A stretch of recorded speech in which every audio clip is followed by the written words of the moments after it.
When talk of Dolphin Tale 2 came to you, were you excited, apprehensive, thinking, what were your thoughts? I was thrilled to pieces that we were going to make another Dolphin Tale movie. I so loved the first. I think that it has really universal and essential human themes, all of which are pretty well laid out in the opening of Genesis. We are made to belong to each other, and we're created to be interdependent. And we have a family of chance, the one that God assigns us, because I do think God has a sense of humor.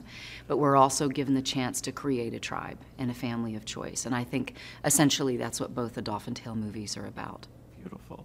One of the things I really like about your role, I'm a child of a single mom, and watching your role with Sawyer, the dynamics play out. How would you describe that relationship?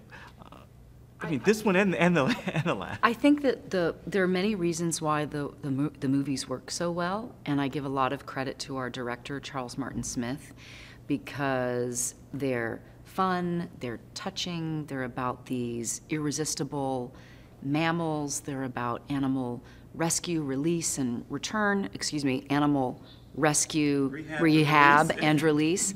But the family dynamics are also, in the time that's available, very well done. And so we see Sawyer start Dolphin Tale 1 as essentially a child who's suffering from major depression and going through unresolved grief because of the abrupt disappearance from the family of his dad. Right. And then we watch him transcend his loneliness and find a sense of belonging in this unlikely community. And by the end of Dolphin Tale 2, he's a pretty empowered kid.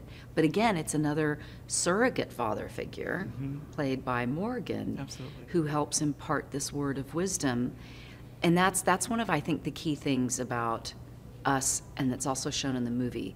I never have to do it alone, but no one can do it for me. And I think we see that with a single mom, we see it with the child of a single mom. I've asked the others, preference, Dolphin Tale 1 to Dolphin Tale 2? Oh, I haven't thought about that. I might say Dolphin Tale 2. I think that,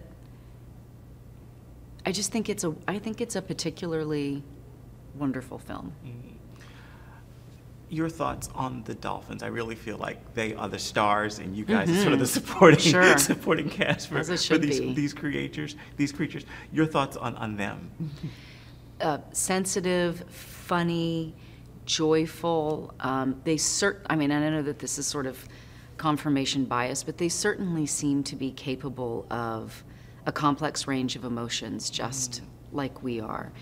And an example is Winter. If we weren't paying attention to her, she would make noise and be distracting and try to solicit and get us to pay attention to her again. And she has a whole repertoire of behaviors that she would use in order to do that, including making really significant and realistic fart sounds through her blowhole. I mean, she'd like, and we'd look at each other and then look at her, and it worked, Her strategies worked. Indeed. Will there be a Dolphin Tale 3? I would say I certainly hope so. And I know that the animals provide enough natural drama that there could certainly be another great story. Beautiful. Thank you so much. And I would also mention to your audience that there's a movie coming out on September 5th called The Identical. Yes, which is a faith-based film that I think folks are really going to enjoy.